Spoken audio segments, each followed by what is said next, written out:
అందరికీ నమస్కారం. తెలుగు స్టోరీస్ లైబ్రరీకి మీ అందరికీ స్వాగతం. ఇప్పుడు మనం వినబోయే కథ 16 ఏళ్ల పాప. రచన ఇచ్చాపురం రామచంద్రం గారు. మరి కథలోకి వెళ్దామా? రాధ వంటింట్లోంచి కేక వేసింది సావిత్రమ్మ. వరండాలో కూర్చున్న రాధకి ఆ పిలుపు వినిపించడమైతే వినిపించింది, కానీ ఆమె పలికే స్థితిలో లేదు. ఎందుకంటే ఆమె పరవశంలో ఉంది. పారవస్యం ఎందుకంటే ఆమె చేతిలో అద్దం ఉంది. సాయంత్రం కాలేజీ నుంచి వచ్చి మొహం కడుక్కొని పౌడర్ అది రాసుకొని తయారై వరండాలో అద్దం పట్టుకుని కూర్చుంటుంది రాధ, ఏ కాఫీయో తాగి. అద్దం ఎదురుగా పెట్టుకుని రకరకాల భంగిమలలో తన ప్రతిబింబాన్ని చూసుకోవటం మొదలు పెడుతుంది. నుదిటి మీదకి జుత్తు లాక్కొని అంతలోనే వెనక్కి తోసుకుని చిరునవ్వులు ఒలకబోసి అంతలోనే సీరియస్ అయిపోయి ముఖం అటు తిప్పి ఇటు తిప్పి అలాగే రకరకాల చేష్టలు చేస్తూ అద్దంలో తన అందాలను చూసుకుంటూ మురిసిపోతూ ఉంటుంది. తన సౌందర్యానికి తనే పరవశించిపోతూ ఉంటుంది. అద్దం అదొక అద్భుత ప్రపంచం ఆ అమ్మాయికి. అద్దంలో పడితే ఇంకేమీ తెలియదు ఆమెకి. రాధ ఈసారి మరింత గట్టిగా కేక. ఆ కేకలో కొంచెం విసుగు, కోపం. అంది విధి లేనట్టుగా వరండాలో కుర్చీలోంచే. అంతే తప్ప లేచి వెళ్ళలేదు. అద్దం ఆమెని కదలనివ్వటం లేదు. అంతలో సావిత్రి అక్కడికొచ్చింది. ఎన్నిసార్లు పిలిచినా ఈ అంటమే కానీ కదలి రావే, కసురుకుంది అమ్మాయి మీద. రాధ కోపంగా చేతిలోని అద్దం టీపాయ్ మీద పెట్టేసి లేచి నిల్చుంది. ఆ వంటింట్లోకి వచ్చి నేనేం చేయాలి అని. ఉల్లిపాయలు ఒలవాలి, అరటికాయలు తరగాలి. ఉల్లిపాయలు ఒలవటం నా తరం కాదు, కళ్ళు మండుతాయి. అరటికాయలు తరిగితే చేతులు నల్లగా తయారవుతాయి. బాగుందే, ఇంత సుకుమారం అయితే ఎలా? ఆడపుట్టక పుట్టి ఉల్లిపాయలు ఒలవనంటేను అరటికాయలు తరగలేనంటేను ఎలాగా సాగుతుంది? మనమేమీ జమీందారులం కాము, వంట మనుషులని పని మనుషుల్ని పెట్టుకుని పనులు చేయించుకోగలగడానికి. ఇవాళకి నన్ను వదిలేయమ్మా, నీకు పుణ్యం ఉంటుంది బతుమాలుతున్నట్టే అంది రాధ. ఇవాళే కాదు, ఎన్నాళ్ళైనా నేను వదిలేయగలను నీకే పని చెప్పకుండా. కానీ రేపు పెళ్ళయ్యాక అత్తగారు నీ చేత పని చేయకుండా వదలదు. ఇప్పుడు 4 పనులు నేర్చుకోకపోతే రేపు అత్తింటి వారు నీ మొహాన కాదు నా మొహాన పేడ నీళ్లు చల్లుతారు. ఇంత పని పాట నేర్పకుండా ఆడపిల్లలను ఎలా పెంచావు అని. రాధ జవాబు చెప్పలేదు. తల్లిని ఒక అమాయకపు పక్షిని చూసినట్టు చూసింది. అమ్మకు తన గొప్పతనం తెలియదు, అందుకే పాతకాలపు ఆలోచనలు పెట్టుకుంటోంది తన గురించి. మాట్లాడమే, నాకు చెడ్డ పేరు తేవటానికే సంకల్పించుకున్నావా? చూడమ్మా, మెల్లగా అంది రాధ. నేను ఉద్యోగం చేస్తాను. డిగ్రీ తర్వాత నిన్ను చదివించేది లేదు. డిగ్రీకే ఉద్యోగం వచ్చేస్తుందా? నీకంటే కొమ్ములు తిరిగిన వాళ్ళందరూ పెద్ద పెద్ద చదువులు చదివి రోడ్లంట తిరుగుతున్నారు. నా సంగతి వేరులే, నాకు తప్పకుండా ఉద్యోగం వచ్చి తీరుతుంది. నీకు తెలియదేమో, ఆడపిల్లలకి రిజర్వేషన్లు ఉన్నాయి. ఉద్యోగం చేస్తే ఆడదానికి 2 వైపులా వాయింపే. అటు ఆఫీసులోనూ చాకరీ చేయాలి, ఇటు ఇంటి దగ్గర చాకరీ చేయాలని. నీకు చెప్పటం నా తరం కాదు అనుకుంది విసుగ్గా రాధ మనసులో. అమ్మ దృష్టిలో తనొక సామాన్యమైన ఆడపిల్ల. అత్తారింటికి పోయి చాకరీ చేసుకుంటూ మొగుడికి సేవలు చేసుకునే మామూలు ఆడపిల్ల. అంతకు మించి ఆలోచించడానికి ఆమెకి చదివేది, లోకజ్ఞానం ఏది? నవలలు చదవదు, ఏడాదికి 1-2 అవి పౌరాణిక సినిమాలు తప్ప చూడదు. అమ్మకు ప్రపంచం ఎలా తెలుస్తుంది అని. అవి తెలుసుకోగలిగితే తనెంత గొప్పదో తెలుసుకోగలిగేది. అస్తమానం పని అంటూ చంపుకు తినేది కాదు. నేను చదువుకోవాలమ్మా అంది రాధ. ఆమెకు పనులు చేయటం అంటే బద్ధకమే కాదు, చిన్న చూపు కూడా. ఆమె దృష్టిలో పనులు చేయటం అవమానకరం, నీచం, తన హోదాకి భంగకరం. తనలాంటి అందమైన గొప్ప అమ్మాయిలు పనులు చేయటం ఏమిటి? వంటింటి పనులు అమ్మలాంటి చదువు రాని వాళ్ళకి. అది రాధ ఉద్దేశం. ఇప్పుడు చదువుకోవటం లేదుగా, రెస్ట్ తీసుకుంటున్నాను. ఇప్పుడే కాలేజీ నుంచి వచ్చాను కదా అని. కాలేజీలో చచ్చి వస్తే నువ్వేమో జాలి లేకుండా పనులు చేయమని ప్రాణాలు తీస్తున్నావు. నీతో వాదించడం కంటే ఆ పనులేవో నేను చేసుకోవటం ఉత్తమం అనేసి వంటింట్లోకి వెళ్ళిపోయింది సావిత్రి. మనసులో ఆవిడకు దిగులుగానే ఉంది. ఈ పిల్లకు పని పాట అంటే గిట్టదు, రేపు ఎలా బతుకుతుందో ఏమో అని. ఉద్యోగం చేస్తానని సంబరపడిపోతోంది. కానీ ఎంత ఉద్యోగం చేసుకుంటున్నా ఆడదానికి వంట పని, ఇంటి పని తప్పవు. పని మనుషులు దొరికి చావరు, దొరికినా సరిగా పనిచేసి చావరు, జీతం తీసుకోవటమే తప్ప. యజమానురాలికి పని చేత కాదంటే పని మనిషి ఒంటి చేత్తో పనిచేస్తుంది. అయినా ఉద్యోగం చేసుకున్నంత మాత్రాన పెళ్లి చేసుకోదా, పిల్లల్ని కందా, అప్పుడైనా పని పాటలు తప్పవు కదా ఆడదానికి. అమ్మ లోపలికి వెళ్ళిపోవటంతో బ్రతుకు జీవుడు అనుకుంది రాధ. మరో 5 నిమిషాలు అద్దంలో మునిగిపోయి అప్పుడేదో గుర్తుకొచ్చినట్టుగా హఠాత్తుగా ముఖం అద్దంలో చూసుకుని కుర్చీలోంచి లేచి నిల్చుంది. బయట లంగా సవరించుకుంది. ద్వారం దగ్గరున్న చెప్పులు వేసుకుని గేటు దగ్గరకు వచ్చి నిలుచుంది. రోడ్డు మీద పలచగా జనం. సాయంత్రం ముదురుతూ చీకట పడబోతోంది. వీధి దీపాలు వేశారు. అంత తొందరగా అవసరం లేకపోయినా రోడ్డు వైపే చూస్తూ ఉంది రాధ ఆత్రంగా. ఒక్కసారి ఆమె కళ్ళు మెరిశాయి. అడుగో అతను. అమ్మయ్య, అతన్ని మిస్ కాలేదు. అమ్మ మాటల్లో 18-19 ఏళ్ల అబ్బాయి. సన్నంగా పొడవుగా ఉన్నాడు. మంచి బట్టలు వేసుకున్నాడు. స్టూడెంట్లా కనిపిస్తున్నాడు. సైకిల్ మీద అంతవరకు వేగంగా వచ్చిన వాడల్లా రాధని అల్లంత దూరంలో చూసి స్లో చేశాడు. మెల్లగా సైకిల్ తొక్కుతూ రాధకు దగ్గరగా వచ్చాడు. గాలిలోకి చిన్న ముద్దు విసిరాడు. సమాధానంగా అన్నట్టుగా రాధ ఒక చిరునవ్వు నవ్వింది. Thank you very much my dear Radha అనేసి మరోసారి ఆమె మొహంలోకి చూసి రివ్వున వెళ్ళిపోయాడు తను. అతని పేరు విశాంత్. ఆ నిశాంత్ వాళ్ళ పరిచయం కొంత చిత్రంగానే జరిగింది. ఆ వేళ రిక్షా లేకపోవడంతో సెంటర్ వరకు మరికొందరు అమ్మాయిలతో వాళ్ళ రిక్షాలో వచ్చి అక్కడి నుంచి ఇంటికి నడవసాగింది. వెనక ఒక సైకిల్ వస్తుందని ఆమె కొంచెం సేపటి వరకు గ్రహించలేదు. తన వెనక గుసగుసలాడుతున్నట్టుగా. మిస్, ఆమె అటు చూసింది. నా పేరు నిశాంత్. మీ పేరేమిటో నాకు తెలియదు, కానీ ఒకటి మాత్రం నా మనసు ఖచ్చితంగా చెప్తోంది. మీ పేరు మీ అంత అందంగానూ ఉండి తీరుతుందని. రాధ అందామె. తన పేరు చెప్పడంలో ఆమె ఎంతమాత్రం ఉత్సాహం ప్రదర్శించలేదు. యాంత్రికంగా చెప్పిందే తప్ప. అందుకు కారణమూ ఉంది. రాధకు తను చదివే తెలుగు నవలల్లోని సౌందర్య, మృణాలిని, ప్రియ, దేవిక లాంటి ఆధునికపు పేర్లంటే ఎంతో ఇష్టం. తల్లిదండ్రులు తనకు అలాంటి పేరు కాకుండా రాధ లాంటి పాతకాలపు పేరు పెట్టినందుకు ఎంతో విసుక్కుంటూ ఉంటుంది మనసులో. ఎంత చక్కని పేరు అన్నాడు నిశాంత్. రాధకు ఆశ్చర్యం వేసింది. నిజంగా? కళ్ళు పెద్దవి చేసి చూసింది. అవును, ఆ పేరంటే నాకు చాలా ఇష్టం. ఆ పేరున్న మీరంటే నాకు మరీ ఇష్టం. చూడండి, మీరేమనుకోకపోతే నాదొక ప్రార్థన అన్నాడు అతను చాలా నాటకీయంగా. ఏమిటి అడిగింది ఆమె. నేను రోజు మీ ఇంటి ముందు నుంచి తిరుగుతూనే ఉంటాను. సాయంత్రం వేళ ఎందుకో తెలుసా, రోజుకొక్కసారైనా మీ దర్శన భాగ్యం లభిస్తే ఆ వేళ అంతా కూడా నాకు హాయిగా ఆనందంగా గడుస్తుంది. అందుచేత మీరు నాకు ఒక వరం ఇవ్వాలి దయచేసి. వరమా? నేనా? మీరే, మరేమీ లేదు. సాయంత్రం మీరు చల్లగాలికి గేటు ముందు నిల్చుంటే నేను మీ సందర్శనం చేసుకుని జన్మధన్యం గావించుకుని వెళ్ళిపోతూ ఉంటాను. ఈ చిన్న కోరిక మీరు కాదంటే నేను బతకలేను. మీరు భలేగా మాట్లాడతారు నవ్వి అంది రాధ. ఆమెకు మనసులో చాలా గర్వంగా ఆనందంగా ఉంది. తనను చూడకపోతే ఇతను బతకలేడు. మీరు భలేగా మాట్లాడతారు నవ్వుతూ అంది. మాటలు కాదండి, నిజం. మీకెలా చెప్పాలో తెలియటం లేదు. నిజంగా రోజుకోసారి మిమ్మల్ని చూడకపోతే నాకేమిటో పిచ్చి పిచ్చిగా, జీవితంలో ఏమీ లేనట్టుగా శూన్యంగా అనిపిస్తుంది. ఆమెకే ఏ భాష నచ్చింది. తనలా ప్రాధేయపడటం అతను ఇంకా నచ్చింది ఆమెకి. ఆమె కొండెక్కినట్టే ఉంది. మా ఇల్లు వచ్చేస్తోంది. నాకు మీరు వరం అనుగ్రహించినట్టేనా? అయితే ప్రతి సాయంత్రం మీరు నా కోసం మీ గేటు దగ్గర నిల్చుంటానని వాగ్దానం చేసినట్టే కదా. నేనెంత అదృష్టవంతుణ్ణి. రాధ ఇంట్లోకి వెళ్ళిపోయింది. మనసులో అతని మాటలు ఇంకా వినాలనున్నా.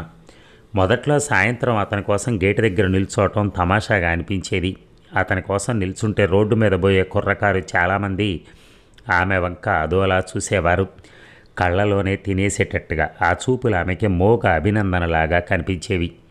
కొందరైతే వాట్ ఏ బ్యూటీ అలాంటి చిన్న చిన్న పొగడ్తలను పైకి అనేవారు కూడా. అవన్నీ ఆమెకు అపరిమిత ఆనందం కలగజేసేవి. అందుకే ఆమె నిశాంత్ కోసం గేటు దగ్గర ఎదురు చూసేది. నిశాంత్ ఎంత చక్కని పేరు. తెలుగు నవలల్లో లాగా అంత మంచి పేరు కలవాడు తనను ఆరాధిస్తున్నాడు. తనను చూడందే ఒక్కరోజు కూడా ఉండలేడు.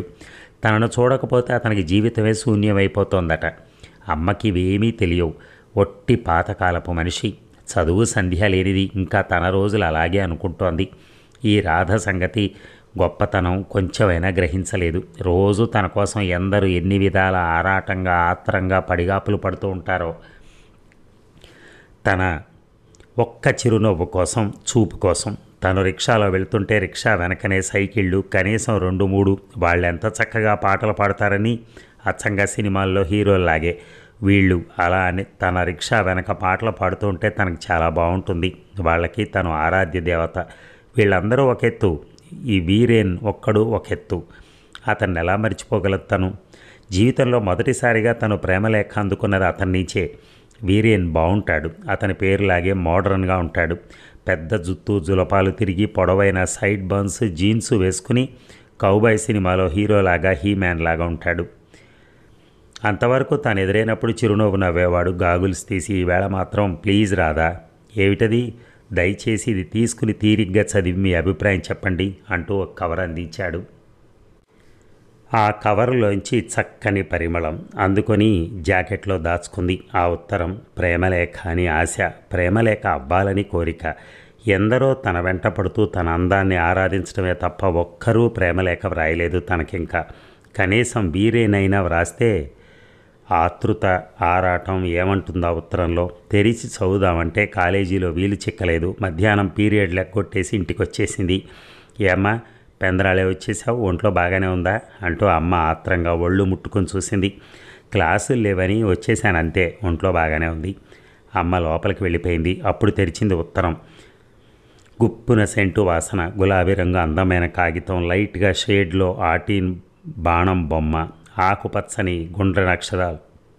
మై డియర్ రాధ, ఇలా పిలిచానని కోపం తెచ్చుకోలేదు కదా. ఏం చేసేది, నువ్వు నా వ్యధని గాధని బాధవి. నిన్ను చూసిన తొలి క్షణం నుంచే నాలో ఏమిటో అయిపోయింది. దాన్ని ప్రేమ అంటారని తర్వాత తెలిసింది. అంటే ఐ లవ్ యూ అన్నమాట. చూడు, కృష్ణుడికి యనమండగురు పట్టమహిషులు 16,000 మంది గోపికలు ఉన్నా అతను నిజంగా ప్రేమించింది రాధనే. రాధ ఒక్కతేనట. అలాగే మన కాలేజీలో ఎందరో అమ్మాయిలున్నా వాళ్ళెవరూ నా కంటికి ఆడపిల్లల్లాగే కనిపించరు, ఒక్క నువ్వు తప్ప. నా జీవితానికి స్త్రీయే లేదేమో. అందుకే అన్నాను, నువ్వు నాకు బాధ, నా గుండెల్లో వ్యధని తీయని బాధవి, విషాద గాధవి అని. I like you with all my heart. నా హృదయాన్ని జీవితాన్ని నీ పాదాల ముందు పంచి నా ప్రేమను నివేదించుకుంటున్నాను. ఈ దీనుణ్ణి కనికరిస్తావో తిరస్కరిస్తావో నీ దయ. ఏనాటికి నీ వీరేన్. ఆ ఉత్తరం అందంగా అనిపించింది రాధకి, కానీ అందులో చాలా భాగం అర్థం కాలేదు ఆమెకి. అయినా ఆమెకు చాలా ఆనందంగానే ఉంది, ఎందుకంటే అది ప్రేమలేఖ అని నిర్ధారణ అయిపోయింది. దానిలో ఐ లవ్ యూ అని ఐ లైక్ అని ఉండటంలో అది చాలు. తన ప్రేమలేఖ అందుకుంది రాధ. మళ్ళీ మొదలు నస. విసుక్కుంటూ గేటు దగ్గర నుంచి లోపలికి నడవసాగింది. వయసులో ఉన్న ఆడపిల్లని సాయంత్రం పూట గేటు దగ్గర నిల్చోవడం ఏంటి, సంసార లక్షణం కాదు సుమా. అబ్బబ్బా, నీ నీతి చంద్రిక ఆపి సంగతి ఏమిటో చెబుతూ నేను చదువుకోవాలి. పిలిస్తే చదువు అంటావు, తీరా చేస్తే చదువుతున్నది కనపడదు, ఏమీ కనపడదు. కోపంతో మొహం కందగడ్డ చేసుకుంది రాధ. ఈ పిల్లరే పెళ్ళైతే ఎలా బతుకుతుందో, ఎలా సంసారం చేసుకుంటుందో దేవుడే రక్షించాలి అనుకుంది సావిత్రి మనస్సులో. నాన్నగారు వచ్చే వేళ అయింది, లోపలికి పద, ఇక్కడ నిలబడితే బాగుండదు. అమ్మాయి భుజం మీద చేయి వేసి లోపలికి నడిపించింది. చూడు రాధా, నేను నీలా చదువుకున్నదాన్ని కాను, కానీ వయస్సు లోకజ్ఞానం కొద్దీ నాకు తోచిన మాటలు చెప్పకుండా ఉండలేకపోతున్నాను. ఆడపిల్ల ఎంత చదువుకున్నా అణుకుగా ఉండాలి. అది కాదు, నువ్వెవరో ఎదిరిస్తున్నావని కాదు, కొంచెం పని పాట నేర్చుకుని వినయంగా ఉంటే తప్ప ఈ రోజుల్లో ఆడపిల్లకు పెళ్లి కావటం కష్టమే, కాపురం చేసుకోవడం కూడా కష్టమే. ఎందుకంటే రోజులు అలా ఉన్నాయి. పక్కన నవ్వాలనిపించింది రాధకి. తన తల్లి అమాయకత్వానికి రోజులు ఎలా ఉన్నాయో నిజంగా తెలిసింది తను. ఆవిడ కాదు, స్త్రీ మునపటి కంటే చాలా అభివృద్ధి సాధించింది. చదువుకుంటున్న ఆడవాళ్ల సంఖ్య బాగా పెరిగింది. ఆడవాళ్ళు ఉద్యోగాలు చేస్తున్నారు. అంతెందుకు, రోజు తన కటాక్ష వీక్షణ కోసం ఎదురు చూస్తూ ఉండట్లా. ఒక్క చిరునవ్వు కోసం ఎందరు పడిగాపులు పట్టం లేదు.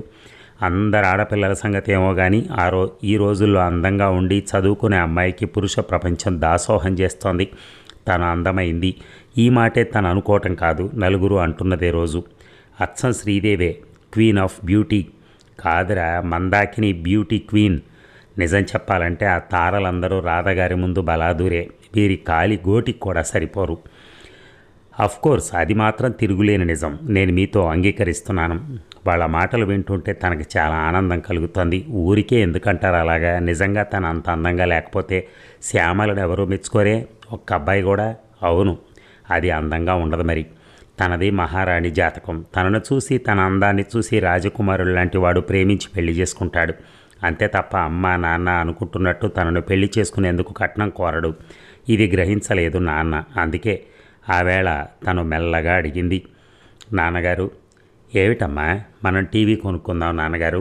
ఆయన అదిరిపడ్డట్టుగా చూశారు. తనకు ఆశ్చర్యం వేసింది. తను అడిగిన దానిలో తప్పే ఉంది. నా ఫ్రెండ్స్ అందరిళ్లలోనూ ఉందండి. ఎంత మంచి ప్రోగ్రాంలో అడ్వర్టైజ్మెంట్స్ కూడా చక్కగా ఉంటాయి. సీరియల్స్ సంగతి అయితే చెప్పక్కర్లేదు. నాన్నగారు తన మాటలు వింటూ అదోలా మతిపోయినట్టుగా తన వైపే కళ్ళప్పగించి చూస్తుంటే భయం వేసింది. తనేమి తప్పు మాట అనలేదుగా. కుర్చీలో కూర్చుని ఏ మ్యాగజైనో బొమ్మలు చూస్తూ టీ త్రాగుతూ స్టైల్గా టీవీ చూస్తుంటే ఎంత బాగుంటుంది. తననొక్కతి కోసమే కాదుగా తను టీవీ అడిగింది. ఇంటిల్లిపాది ఎంజాయ్ చేయొచ్చు. అన్నయ్యకి కావలసిన ఉద్యోగ అవకాశాలు, అమ్మకి కావలసిన భక్తి పాటలు, భక్తి నాటకాలు, నాన్నగారికి కావలసిన వార్తలు, తనకు కావలసిన అడ్వర్టైజ్మెంట్లు, చిత్రహారులు, అందరికీ కాలక్షేపమే టీవీ ఉంటే గొప్పగా ఉంటుంది. ఓ 10,000 12,000 పోతే చూడమ్మా రాధా, చిన్న మాట చెప్తాను, విని అర్థం చేసుకుంటావా, చెప్పండి అన్నట్టు చూసింది. టీవీ ఖరీదెంత? కలర్ అయితే 10-12,000, అంటే 6 నెలల జీతం అన్నమాట. పోనీండి, బ్లాక్ అండ్ వైట్ కొనుక్కుందాం, అదైతే 4,000లో వచ్చేస్తుంది అంది తను రాజీ పడిపోతూ. చలమయ్య గారు నవ్వలేక నవ్వినట్టు నవ్వారు. 12,000 కంటే 4,000 చాలా తక్కువ అన్నమాట నిజమే, కానీ నా ప్రాణానికి 4,000 అంటే కూడా చాలా ఎక్కువే. తల కొట్టేసినట్టయింది రాధకి. మనకు 4,000 కూడా లేవు. ఆమె కంఠంలో భయంతో కూడిన, దిగులుతో కూడిన నిరాశ, నిస్పృహలు నిండిన సందేహం. 4,000 ఏం కర్మ, 12,000 ఉన్నాయి ఆ మాటకొస్తే, నవ్వారాయన. మరి వాటిలోంచి ₹1 తీసినా నీకే నష్టం. అర్థం కానట్టు చూసింది. నీ పెళ్లికి కట్నం కోసం నెల నెల జీతంలోంచి కష్టపడి ఆదా చేస్తూ వస్తున్న సొమ్మది. 2-3 ఏళ్లలో నీకు పెళ్లి చేయాలి. కట్నం కనీసం 15,000 ఇవ్వాలి. మరొక 7-8,000 పెళ్లి ఖర్చులకు అవుతుంది. తల వంచుకుంది రాధ. ఆమెకి ఏడుపు ఒక్కటే వస్తోందిగా. ఆఫ్టర్ ఆల్ ఒక టీవీ కొనుక్కోవాలి. ఇంట్లో తను పుట్టింది. ఎంత దురదృష్టవంతురాలు. తన స్నేహితురాళ్ళందరూ ధనవంతులు. తనకే ఈ కర్మ. ఈ ఇంటి నుంచి బయటపడే వరకు తనకో ముక్తో మోక్షమో ఉండదు. ఈ దరిద్రపు గొట్టు ముష్టి ఇంటి నుంచి ఎప్పుడు బయటపడుతుందో ఏమో. తన నోటి చివరి వరకు వచ్చింది, నాన్నగారు నన్ను ఎందుకు ఎంతో ఇదిగా ప్రేమిస్తున్నారు, కానీ కట్నం తీసుకోకుండా పెళ్లి చేసుకుంటారు. నా పెళ్లి గురించి మీరు కూడబెట్టక్కర్లా, డబ్బు పెట్టి కలర్ టీవీ, ఫ్రిడ్జ్ వగైరాలు కొనండి అందామని. కానీ ఆమెకు తండ్రి దగ్గర అంత చనువు లేదు. ఆయనతో ఎక్కువ మాటలే మాట్లాడదు, భయం కొద్దీ. అయితే ఆమె మొహంలోని మార్పులు స్పష్టంగా కనిపిస్తున్నాయి. అది గమనించినట్టు మెల్లగా అన్నారు చలమయ్య గారు. చూడు రాధ, నిజానికి నేను ఇలా నీకు చెప్పవలసి వస్తుంది అనుకోలేదు. చదువుకున్న దానివి, నీకై నువ్వే పరిస్థితులు అర్థం చేసుకోగలవని ఆశించాను. నా జీతం 2,000, పైన సంపాదన ఉండదని నేను అటువంటి అన్యాయపు అక్రమార్జన కోసం ఆశపడను. అందుచేత మనకొచ్చే జీతంతోనే సరిపెట్టుకోవాలి. దాంతోనే అన్నయ్య చదువు, నీ పెళ్ళి అన్నిటికీ ఏర్పాట్లు చేసుకోవాలి. ఒకవైపు ధరలు చూస్తే రోజు రోజుకి పెరిగిపోతున్నాయి. జీతం మాత్రం తదనుగుణంగా పెరగదు. అందుచేత నెల నెలకి జీవన ప్రమాణం పడిపోతూ ఉంటుంది మనలాంటి మధ్యతరగతి కుటుంబాలకి. కనుక విలాసాలకి, వినోదాలకి తావు ఉండదు. 2 పూటల భోజనం కడుపు నిండా చేయగలగటమే నా జీతంలో సర్కస్ ఫీట్. మీ అమ్మ తెలివైంది కనుక ఎలాగో సంసారాన్ని నెట్టుకొస్తోంది. పరిస్థితిని నువ్వు అర్థం చేసుకోగలవని అనుకుంటున్నాను. రాధ మనసులో ఒకటే మాట అనుకుంది, సుత్తి అని. క్షమించండి నాన్నగారు అనేసి లోపలికి వెళ్ళిపోయింది. లోపలికి వెళ్ళాక కళ్ళు తుడుచుకుంది. చెమర్చినట్లు అనిపిస్తే ఈ ఇల్లు ముష్టి ఇల్లు, దరిద్రపు గుట్టిల్లు. ఇక్కడ ఒట్టి బీద బతకాలంతే. తనని ఎద్దుకు పడేశాడో దేవుడి దరిద్రపు కొంపలో. ఏ ధనవంతులింట్లోనో పుట్టిస్తే అంత బాగుండేది. ఈ బేదరుపులు, పనిగోల తప్పేవి. కొంచెం చదువు నటించకపోతే అమ్మా నాన్నగారికి స్నానానికి నీళ్లు పెట్టమనో, వంటిల్లు తుడిచి కంచాలు పెట్టమనో పిలుస్తుంది. అది తప్పించుకుందుకు ఉపాయంగా రాధ ఒక పుస్తకం అందుకుంది. అది ఆర్థిక శాస్త్రం. రాధకి మాటకి 100 మార్కులు ఇచ్చే సబ్జెక్టు. కానీ ఆమె చదువుకుంటున్న ఆర్థిక శాస్త్రం తన ఇంటి పరిస్థితిని అర్థం చేసుకునేందుకు ఏమాత్రం ఉపయోగపడటం లేదు. రాధ ముందున్న పౌరశాస్త్రం, తన ఇంట్లో తను చేయవలసిన పనులను, నిర్వర్తించవలసిన విధులను ఆమెకు తెలియచెప్పలేకపోతోంది. డిగ్నిటీ ఆఫ్ లేబర్ గురించి సరైన అవగాహన కలుగజేయలేకపోతోంది. పౌరశాస్త్రంలో కూడా రాధకు 50% మార్కులు వస్తూనే ఉన్నాయి. ఆమె పుస్తకంలోని పేజీలు తిరగేస్తూ ఉంటే ఒక ఫోటో రంగులలో బొమ్మ, పిక్చర్ పోస్ట్ కార్డ్ ఒకటి జారిపడింది. ఆమె ఆ బొమ్మను చూడటం ఏమిటి, ముఖం వికసించింది. ఓహ్ కపిల్! ఆనందంగా గొణుక్కుంది. ఆ ఫోటోని చేతుల్లోకి తీసుకుని ముద్దులు పెట్టేసుకుంది. ఆ బొమ్మను చూస్తూ పరవశంలో మునిగిపోయింది. ఇంతలో అమ్మ భోజనానికి పిలిచింది. ఊహాలోకం నుంచి, క్రికెట్ లోకం నుంచి, తన అభిమాన కపిల్ దేవ్ నుంచి ఎలాగో అయిష్టంగా బయటపడి వంటింటి వైపు నడిచింది. అమ్మ అన్నీ సిద్ధం చేసేసి మరీ పిలిచినందుకు తన అదృష్టానికి తనే సంతోషించింది. కంచం ముందు కూర్చుంటూ ఉంటే హఠాత్తుగా ఆ విషయం గుర్తుకొచ్చింది రాధకి. అమ్మాయి జీవితంలో 16 ఏళ్ల వయసు అత్యంత సుందరమైంది. అయితే 16 ఏళ్ల వయసు అత్యంత ప్రమాదకరమైంది కూడా. టీన్స్ అంటే 13 నుంచి 19 వరకు కల 7 సంవత్సరాలు ప్రమాదభరితమైనవైతే వీటికి సరిగ్గా మధ్య అంకె అయిన 16 మరీ ప్రమాదంతో కూడింది. ఈ వయసులోనే ఆడపిల్ల తనువు, మనస్సు కూడా త్వరగా తహతహలాడుతూ వికసిస్తాయి. సాహిత్య సంగీతాది లలిత కళల పట్ల అభిరుచితో పాటు వచ్చిన వారిని ఆరాధించటం, అలాగే తనను అందరూ గొప్పగా చూడాలని, ఆరాధించబడాలని అనుకోవటం ప్రారంభమవుతుంది. కళలు కనటం, ఊహల్లో తేలిపోవటం అధికమవుతుంది. ఇవేవి తప్పని కాదు, కానీ ఈ వ్యవస్థ, సమాజం వీటిలో నేటి స్త్రీ పరిస్థితి గమనిస్తే స్త్రీని స్వేచ్ఛగా ఊపిరి పీల్చుకునే అవకాశం కూడా లేదని తేట తెల్లం అవుతూనే ఉంటుంది. అనుక్షణం ప్రతి చోట 6 నెలల పసిపాప నుంచి 60 ఏళ్ల వృద్ధురాలి వరకు స్త్రీ ఎప్పుడైనా, ఎక్కడైనా, ఎవరి చేతనైనా అత్యాచారం చేయబడవచ్చు. పేపర్ చదివే వారికి మొదట ఎదురయ్యేది ఈ వార్తలే, వింతలే. మనిషి ఆటవిక దశ నుంచి ఎదిగాడని, విద్యావంతుడు, నాగరికుడు, విజ్ఞానమూర్తి అయ్యాడని ఒకవైపు నుంచి పొంగిపోతుంటే, మరొక వైపు నుంచి రోజు రోజుకి పెరిగిపోతున్న ఈ మానభంగాలు, అత్యాచారాలు, ఈ ఇంట్లో సంగతి ఏమో కానీ గడప దాటిన ఆడదానికి రక్షణ అనేది బొత్తిగా మృగ్యం అయిపోయింది. మెడలో నగ వేసుకుంటే దొంగ ఎత్తుకుపోతాడు. వంటి మీద మానాన్ని మరో మొగాడు ఎత్తుకుపోతాడు. ప్రపంచంలో అత్యధికంగానే కాక అతి ఘోరంగా కూడా దోచుకోబడుతున్నది స్త్రీయే, భారతీయ స్త్రీ. ఆమె శరీరం మీద కూడా ఆమెకు హక్కు లేదు. ఇంతకంటే దౌర్భాగ్యం హీనం ఇంకే ఉంటుంది. నవలలు చదివి, సినిమాలు చూసే రాధ ఇలాంటి అవసర విషయాలు గ్రహించదు. ఆ నవలలలోనూ, సినిమాల్లోనూ ఇటువంటి జీవితానికి పనికొచ్చే విషయాలు ఉండవు. సెక్స్, వైలెన్స్, చవకబారు ప్రేమ, అలాంటిదే హాస్యం, హత్యలు ఇలాంటివే ఉంటాయి. జీవితం కానీ, జీవితపు విలువలు కానీ ఆ నవలల్లో ప్రతిబింబించవు. నిజానికి అలా జీవితం గురించి, వాస్తవం గురించి చెప్పే నవలలున్నా రాధ వాటిని చదవదు. ఎందుకంటే వాటిలో ఆకర్షణ అతి స్వల్పంగా ఉంటుంది. రాధను ఆకట్టుకునేవి ఊహలు, కలలు మాత్రమే. ఆ వయసు అటువంటిది. ఆ వయసు చుట్టూ ఎన్ని వలలు సదా పరుచుకొని ఉంటాయో, ఎటువంటి విషపు నవలలు ఎదురు చూస్తూ ఉంటాయో ఆమెకు తెలియదు. తెలిసే వయసు కాదు, తెలుసుకునే జ్ఞానము లేదు. ఇవి ఈజీ మనీ రోజులు, క్విక్ మనీ రోజులు. కష్టపడి సంపాదించడం అనేది అసమర్థుల లక్షణంగా పరిగణించబడుతోంది. మనిషి ఏం చేసి సంపాదించాడనేది అనవసరం, ఎంత సంపాదించాడనేదే ముఖ్యం. మునుపు మనిషి విలువ మెదడు చెప్తే ఇప్పుడు మనిషి విలువ అతను డబ్బు చెప్తోంది. పూర్వం బిజినెస్, ప్లెషర్ అనేవి విడివిడిగా ఉంటే ఇప్పుడు రెండూ కలగలిసిపోయాయి. ప్లెషర్ని బిజినెస్గా మార్చేస్తున్నారు. ఏదైనా బిజినెస్సే. ఆధునిక మానవుడికి సరైన నిర్వచనం సంపాదన. అతను ఏం చేస్తాడో, ఎలా సంపాదిస్తున్నాడో ఎవరికి తెలియదు. తెలిసిందల్లా ఒకటే, అతను ఎప్పుడు చూసినా కడిగిన ముత్యంలా నీట్గా ఉంటాడు, మంచి ఫ్యాషన్ దుస్తులు వేసుకుంటాడు, కానీ అసహ్యంగా కనిపించడు. నిరంతరం అతని పెదవుల మీద చిరునవ్వు, ముఖంలో అదొక విధమైన కాంతి. మనిషి వ్యాపార ప్రకటనలో అంత సౌమ్యంగా కనిపిస్తాడు. పొడవే కానీ మరీ పొడవు కాదు, పొడవుకు తగిన లావు, పచ్చని రంగు. అతనిలో ఏదో ఉంది. ఆ ఏదోని చూసి ఆశ్చర్యపడింది రాధ. ఆవేళ కాలేజీ నుంచి వస్తోంది. రిక్షాలో సరిగ్గా మెదురుగా వస్తున్న అతను స్పోర్ట్స్ సైకిల్ మీద. అది అతని విలాసం. అతనికి మోటార్ సైకిల్ ఉంది. సాధారణంగా దాని మీదే అతను తిరుగుతూ ఉంటాడు. యమహా వదిలేసి స్పోర్ట్స్ సైకిల్ మీద వచ్చాడంటే సరదాగా షికారు కోసమేనేమో. అతను రాధను చూశాడు. రాధ అతన్ని చూసింది. మరుక్షణం ఆమె మెదడులో ఒక మాట తట్టింది, హీ మ్యాన్ అని.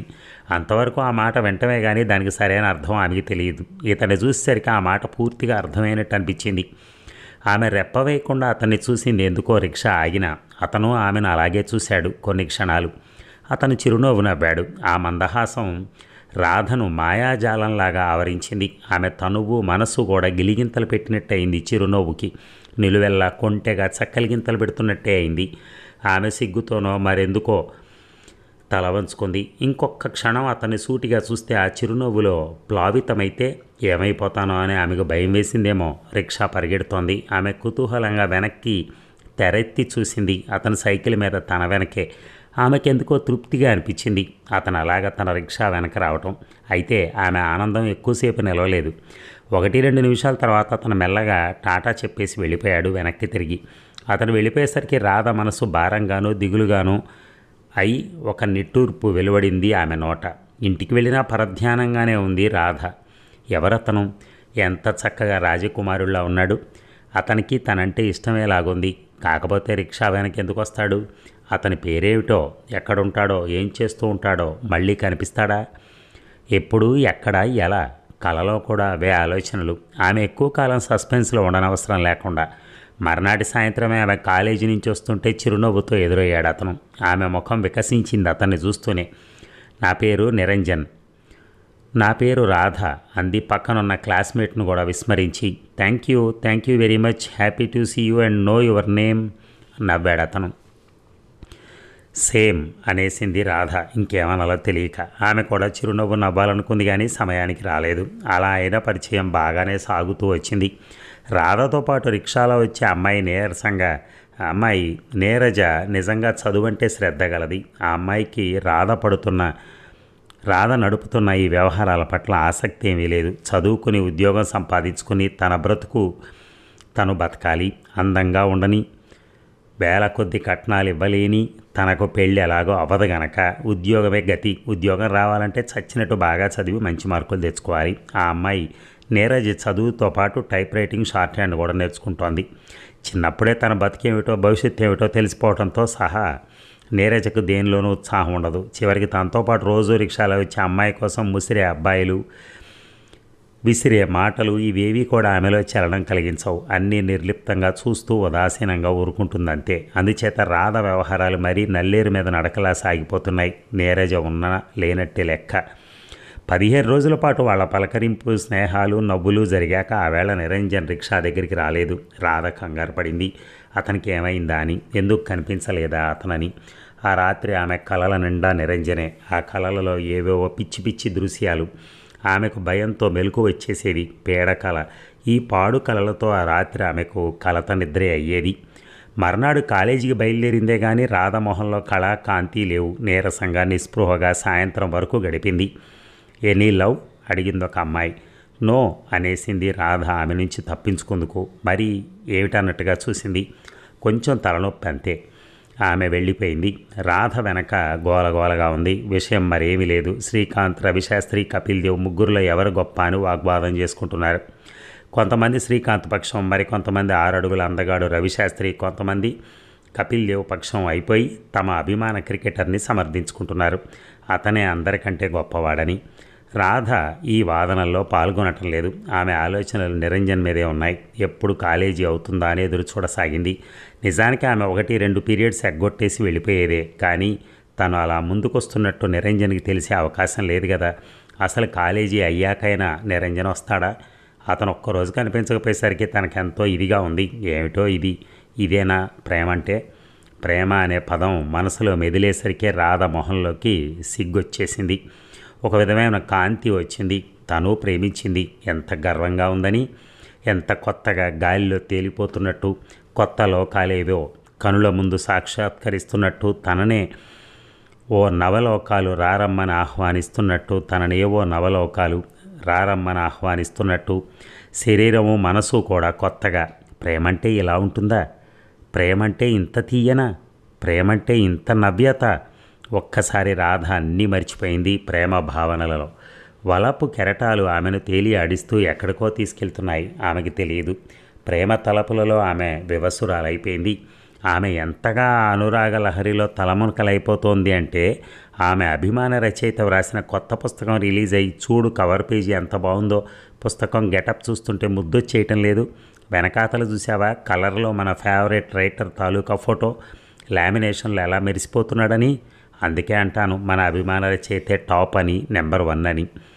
మరొకప్పుడైతే ఆమె మీద పడి ఆమె చేతుల నుంచి పుస్తకం లాగేసుకునేదే రాధ. కానీ ఇప్పుడు మాత్రం ఆమె నవల వైపు ఏమాత్రం ఉత్సాహం చూపట్లేదు. తన స్నేహితురాలు చెప్తున్నవేమీ ఆమె చెవుల్లోకి వెళ్ళటం లేదు. ఆమె ఆలోచిస్తోంది. మొదట నిరంజన్కి తను చెప్పాలా, తనకు నిరంజన్ చెప్పాలా ఐ లవ్ యూ అని? ఎలా అయితే బాగుంటుంది? నిరంజన్ సినిమాలో లాగా తన వెనక్కొచ్చి మెడను సున్నితంగా వెనక్కి వంచి ముఖాన్ని అరచేతుల్లోకి తీసుకుని చెవుల దగ్గర పెదవులు చేర్చి తుమ్మెద జుంకరిచ్చినట్టు తన చెవులకు అతని పెదవులు తగిలి తగలకుండా శరీరం గగురు పొడుస్తూ ఉండగా, వివసత్వం తనను నిలువున ఆవరిస్తూ ఉండగా, తీయని పాటలాగా కమ్మని కవితలాగా చెట్టు నుంచి పారిజాతం రాలే అంత సున్నితంగా అంటాడు అతను, రాధా ఐ లవ్ యూ.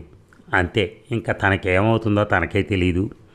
ఇక మీరెవరినైనా ప్రేమించారా, పెళ్లి చేసుకోబోతున్నారా? ఆ ప్రశ్నకు పక్కన నవ్వాడు నిరంజన్ ఎదుటి మనిషిని చూస్తూ. అంతలోనే నవ్వు ఆపుకొని, సారీ, మీ ప్రశ్నకు నవ్వు ఆపుకోలేకపోయాను. ఏమిటి అంత నవ్వు కలిగించే ప్రశ్న నాది? చిన్నబుచ్చుకున్నాడు ఆ పెద్ద మనిషి. అది కాదు, ఎవరినైనా ప్రేమించారా అన్నారే, దానికి నేను నిజం చెప్పానో మీరు అదిరిపోతారు. అంటే నేనెప్పుడు 4 బ్యాచ్ల అమ్మాయిల ప్రేమలో మునిగి ఉంటాను. అర్థం కానట్టుగా చూశాడు ఆ పెద్ద మనిషి నిరంజన్ మాటలకి. 4 దశల్లో ఉంటారు నా ప్రేయసులు. మొదటి దశ జస్ట్ అమ్మాయిని చూస్తాను. 2-3 రోజులకు ఒకసారి ఎక్కడో ఒక చోట అమ్మాయిని చూడటమో, గుర్తింపుగా చిరునవ్వు నవ్వటమో, దట్స్ ఆల్.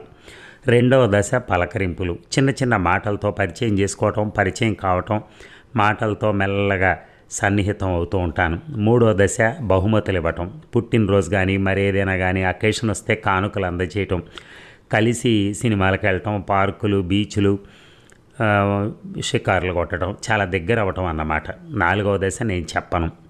నివ్వెరపోయాడు పెద్ద మనిషి. ఈ నిరంజన్ గుండెలు తీసిన బంటులాగే కనిపించసాగాడు ఆయనకి. పెద్ద మనిషి పెళ్లి సంబంధం చెప్పడానికి వచ్చినవాడు ఆయన తనతో ఎలాంటి మాటలు మాట్లాడాడు? యథాలాపంగా అడిగిన చిన్న ప్రశ్నకి ఎంత జవాబు చెప్పాడు? ఎటువంటి జవాబు చెప్పాడు అసలు? కుర్రాడు పండులా ఉంటాడు గనక తెలిసి తెలియని అమ్మాయిలు ఇతను వెంటబట్టంలో ఆశ్చర్యం లేదు. అతను పెళ్లి చేసుకోవటం ఇష్టం లేక తనను వదిలించుకుందుకు అబద్ధాలు చెప్పాడేమో. మనిషిని చూస్తే, మొహం చూస్తే చాలా మంచివాళ్ళే అనిపిస్తాడు తప్ప జులాయి రకంలా కనిపించడు. ఎత్ర రూపం తత్ర గుణ అని ఆర్యోక్తి. కేవలం పెళ్ళిని తప్పించుకునేందుకే తన గురించి అలా చెడ్డగా చెప్పుకున్నాడేమో. ఈ కాలపు పిల్లలు ఎంతకైనా తగుదురు, వాళ్ళని నమ్మకూడదు. వాళ్ళు చాలా తెలివైన వాళ్ళు. మరి ఏమైనా ఈ సంబంధం జోలికి పోకపోవటమే మంచిదేమో. పెళ్ళంటే ఇష్టం లేని అబ్బాయికి బలవంతంగా ఒక ఆడపిల్లని కట్టబెట్టి పెళ్లి చేయగలిగినా అతను సవ్యంగా కాపురం చేస్తాడో చేయడో. తెలిసి పిల్లదాని ఉసురు పోసుకున్నట్టు అవుతుంది. దాని జీవితం నాశనం చేయడం అవుతుంది. చేతులారా వద్దు. ఒక్కగానొక్క పిల్ల రిస్క్ తీసుకోవడం మంచిది కాదు. ఎవరో చెప్పగా విని ఈ నిరంజన్ వద్దకు వచ్చాడు తను. ఇతను నిజంగా మేక అయినా కావచ్చు, లేదా మేక వన్న పులేనా కావచ్చు. దూరంగా ఉండటమే నయం ఇటువంటి వారికి. వస్తాను, లేచాడు ఆడపిల్ల తండ్రి. మంచిది అన్నాడు నిరంజన్. అతను వెళ్ళిపోతూ ఉంటే చిరునవ్వు నవ్వుకుని అంతలోనే నిట్టూర్చాడు. తనకు పెళ్ళి అని. మరి ఈ నిరంజన్ అనే అతను అసలు ఎలాంటివాడు? మరి ఆ అమ్మాయి తర్వాత ఆ అమ్మాయి జీవితం ఎలా అయిపోయింది ఏమిటి అదంతా మనం తరువాయి భాగంలో విందాం. Thank you very much. ధన్యవాదాలు.